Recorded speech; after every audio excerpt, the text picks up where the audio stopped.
Okay, picture this. You're in a minor fender bender here in Iowa, and you think, you know what, it's just a scratch. I definitely don't need to do any paperwork for this. Well, hold on a second, because that assumption, it could literally cost you your driver's license. Welcome to This Explainer. Today, we're going to navigate the frankly pretty confusing post-crash bureaucracy of Iowa. We're breaking down exactly what an accident report is, exactly when you're legally required to file one, and giving you a foolproof, step-by-step guide on how to get your hands on these crucial documents so your insurance and legal bases are totally covered. All right, let's dive into this. $1,500. That right there is the magic property damage threshold in the state of Iowa. If you're involved in a collision and the total combined property damage looks like it's hitting $1,500 or more, you are officially entering strict legal territory. And here's the real kicker. In today's world of super advanced sensors and incredibly expensive car parts, a bump that looks like basically nothing can easily hide structural damage that blows right past that relatively low threshold. If you misjudge this and you just don't follow the proper reporting steps, you could actually trigger an automatic suspension of your driving privileges. No joke. And guess what? The clock starts ticking immediately. If a law enforcement officer doesn't actually come out to the scene to investigate and file their own official report, you have a strict 72-hour deadline to submit your own driver-filed report. That is just 3 days. Missing that deadline puts you in direct violation of Iowa's Motor Vehicle Financial and Safety Responsibility Act. The stakes here are absolutely huge. It's entirely about protecting your legal right to compensation and proving your financial responsibility so you can actually stay on the road. The $1,500 reporting threshold. Let's break down exactly what triggers these legal mandates so you are never caught off guard.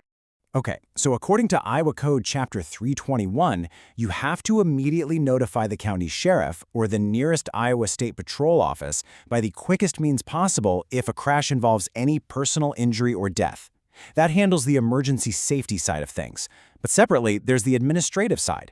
A written report is legally mandatory if there is death, injury, or total property damage of $1,500 or more.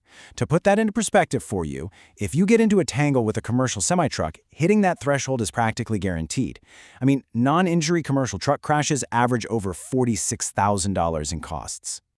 So, why does this threshold matter so much? It's simple. The Iowa DOT uses these reports to enforce financial responsibility.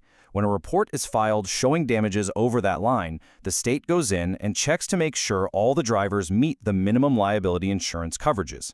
In Iowa, that's known as the 20-40-15 rule. That's $20,000 for bodily injury for one person, $40,000 for two or more, and $15,000 for property damage. If you don't report it, or if you can't prove you actually have this coverage, your license and registration can literally be suspended 30 days after you get a notice. Section 2. Which report do you need? So you know you need a report, but did you know there are actually two totally different forms? Now, what's really interesting here is the clear dichotomy in Iowa system. On one hand, we have Form 431007. You use this specific form when you need to request a copy of a report that was already filled out by a responding police officer. On the flip side is Form 433002. This is the mandatory Iowa accident report form that you absolutely must fill out and file yourself if the police did not investigate the crash. Figuring out which bucket you fall into dictates your entire next move. Now, if you do fall into that second category and you have to file Form 4302 yourself, you need to be prepared to be incredibly thorough. The actual seating position chart from the DOT form demands granular precision. It's like a giant puzzle. You've got to document the exact seating positions of every occupant, whether their airbags deployed, their exact injury status, if they were wearing seatbelts, and yeah, of course, all the names, dates, and insurance info. It is a highly detailed administrative document. Section 3. Step-by-step retrieval guide. Now that we know what these documents actually are, let's get into the practical toolkit for getting them processed. If you're requesting an officer's report, that's Form 431007, here's your exact sequence. First, you hop online and access the form via the DOT's GovOS portal. Second, fill out your details, apply an electronic signature, and hit print. Third, you absolutely must attach a legible photocopy of a valid state ID and include a 50-cent fee per document. Just 50 cents, but you need it. Finally, pop it in the mail. Also, a quick aside, if you're doing this on behalf of someone else, like as a third party, federal privacy laws mean you also have to include a signed, notarized, written consent form from the actual driver. And where exactly is all this paperwork going? It heads straight over to the Bureau of Enforcement Audits and Records at P.O. Box 9204 in Des Moines. You'll need to mail your physical application, that photocopy of your ID, and a check made payable to the Treasurer's State of Iowa. Whether you're asking for an officer's report or filing your own, this specific P.O. Box is the central hub for the whole state's motor vehicle division. Okay, now if you're submitting your own driver-filed report, Form 43302, the workflow is just slightly different. Step 1 is firing up the interactive form on the Seamless Docs platform online. Step 2, carefully fill in all those required data fields. Step 3 is super crucial to save you some ink. The whole form is 4 pages long, but you actually only need to print pages 3 and 4, since those hold the real data sheets. Step 4, sign those pages and mail them right to that same Des Moines P.O. Box we just talked about. Section 4. Navigating costs and privacy. Let's move to and see how this builds into the different fees and regulations you're going to bump into. So what's this going to cost you? Well, it varies heavily depending on timing and the agency.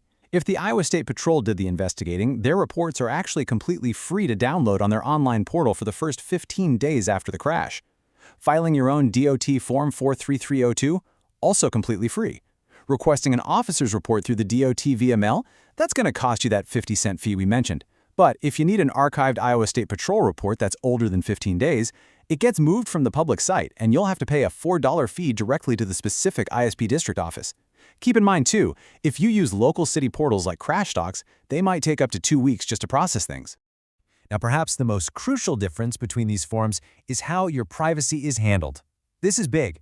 Under Iowa Code 321.271, if you file a driver's accident report yourself, that document is strictly confidential. It is locked down and reserved exclusively for administrative DOT use and insurance verification. However, if an investigating officer files the report, that document actually becomes a public record, accessible to a legally defined broader group of interested parties. Section 5. Common pitfalls to avoid. Look, understanding the rules is great, but knowing what mistakes to avoid can save you a massive headache during all this post-crash bureaucracy. The single most dangerous pitfall here is underestimating vehicle damage, especially when commercial trucks are involved. Remember that $46,000 average cost we talked about? Modern vehicles are packed with hidden structural damages. If you assume the damage is under $1,500, shrug it off and miss that 72-hour deadline to file, you are seriously risking your license. On top of that, commercial trucking accidents bring multi-jurisdictional complexities. While Iowa has a $1,500 threshold, federal rules or neighboring states might have totally different ones. So your absolute safest bet? Always document and always report. And here is a surprising but incredibly practical fact you need to hear. Watch out for scams.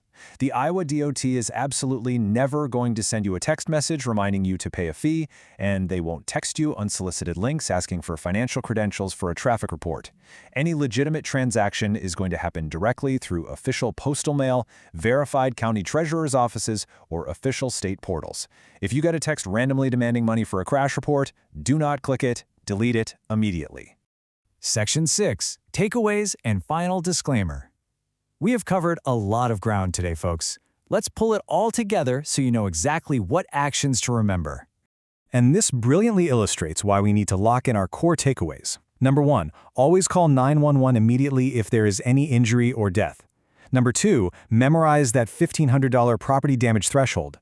Number 3, if the police do not show up and damage exceeds that threshold, you have got to submit Form 43302 within 72 hours. And lastly, navigate those specific portals carefully so you don't end up overpaying for records that might actually be free if you grab them in time. Acting quickly and methodically is literally the only way to protect your legal rights and keep your driving privileges in Iowa. Real quick, before we wrap this up, just a brief professional note. State administrative rules and fees do evolve over time. The information provided in this explainer is definitely subject to change. You should always verify these details directly with the Iowa Department of Transportation, relevant law enforcement authorities, or seriously consider consulting with a qualified legal professional, especially if you're dealing with personal injury or significant property damage claims. Which brings us to our final thought. The laws are incredibly strict. The deadlines are tight, and proving your financial responsibility isn't optional. It's mandatory. So I have to ask you, do you know exactly where your current auto insurance card is right this very second? If you had to pull it out of your glove box to fill out an accident report today, could you? Take a moment right now to make sure you're actually prepared for the unexpected on Iowa's roads. Thanks so much for joining me on this explainer, and hey, stay safe out there.